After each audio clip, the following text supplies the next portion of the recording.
I'm Larry Madowo. I'm an international correspondent and anchor at CNN. Wow. Okay, so you've come to light for being one of the boldest reporters and going to some of the riskiest things to report. My question is around Africa itself. We have a lot of good, we have a lot of bad. So let's start with the general question of when you're in a situation of something that has both good and bad, how do you as a reporter prioritize what to report? I think the major story is certainly what has happened. If it's a natural disaster, it's a bad thing. It's net negative, right? But even in the most tragic of stories, in the most heartbreaking of stories, there are heroes. Look for the heroes. Look for the helpers. They are the people that try to center. So, good example, we had a precision air crash in Tanzania, literally a week or two ago, and it was a heartbreaking situation. This plane crashed into the water, and the pilots somehow managed to land into the water, and everybody was alive when they got into the water. Unfortunately, some people drowned.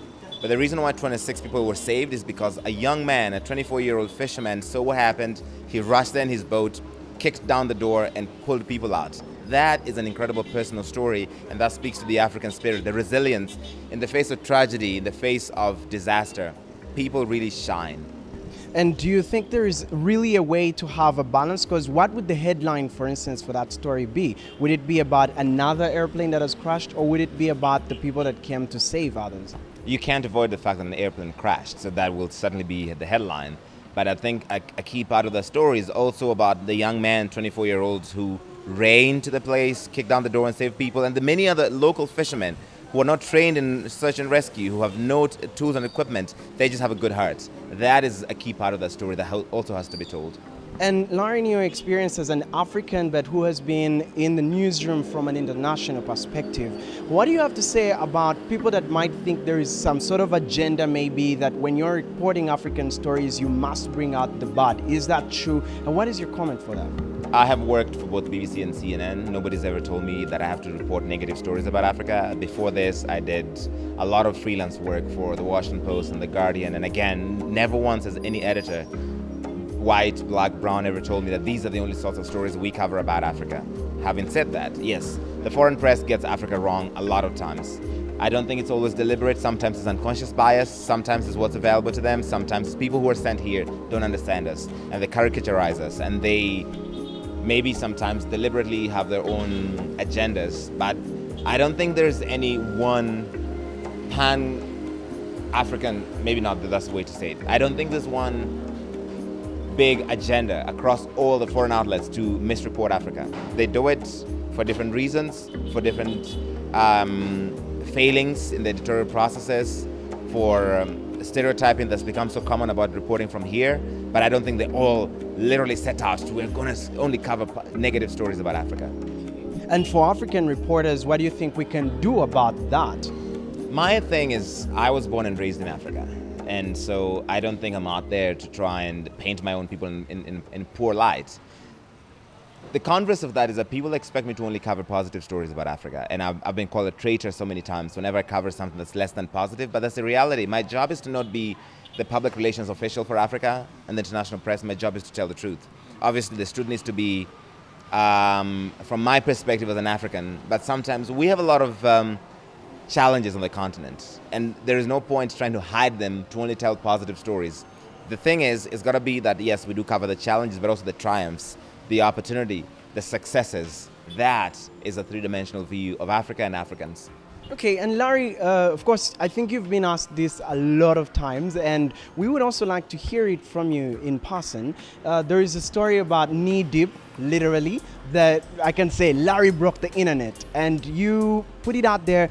There was a lot of text to it. A lot of people were coming out and saying that is bold reporting, that is true reporting, that is Larry going out of his skin to bring this out. But there were some people that were not necessarily on your side, and some of them were saying perhaps you could have been in the boat, you guys could have done the interview in the boat, like your camera woman or something like that. What is your response to that? I understand that people have different views on something like that, but I grew up in a part of rural Kenya where we didn't have running water. We went to take baths in the river, and this same river had people upstream washing their clothes and taking a bath there, and the animals would be doing their business in the same water, and I didn't die. So seeing that situation for me was not unique. And the other thing is, the woman as an interviewing Mama Obi, she was knee deep. She was actually waist deep in the water, and she's like, come and take a look. She lost everything. That was her house. For me, as an African, seeing an elderly woman be in that situation, I didn't think twice about it.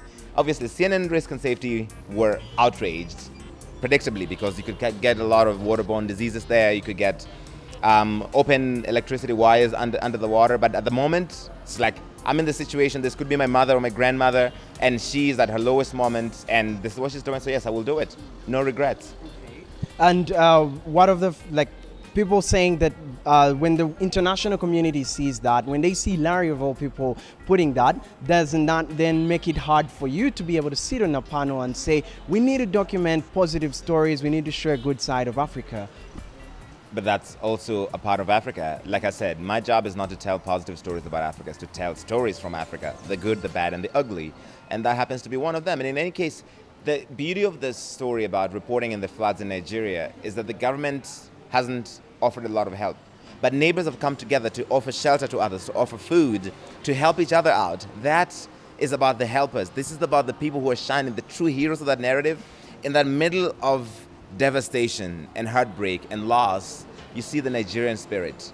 Neighbors helping each other, taking care of their kids, making sure nobody goes hungry, protecting each other. That is the beauty of the African spirit. Those are the stories I want to tell. Okay, and finally, as we conclude, we are from Solutions Now Africa, and we are trying to both tell positive stories and solutions-based stories in the continent, but we really hope that more journalists can come on board. So what would be your advice, what would be your last say for a lot of young journalists that come out there and want to change the narrative? What is that comment from the Larry himself? I wouldn't say the Larry himself. I'm just a guy who tells stories.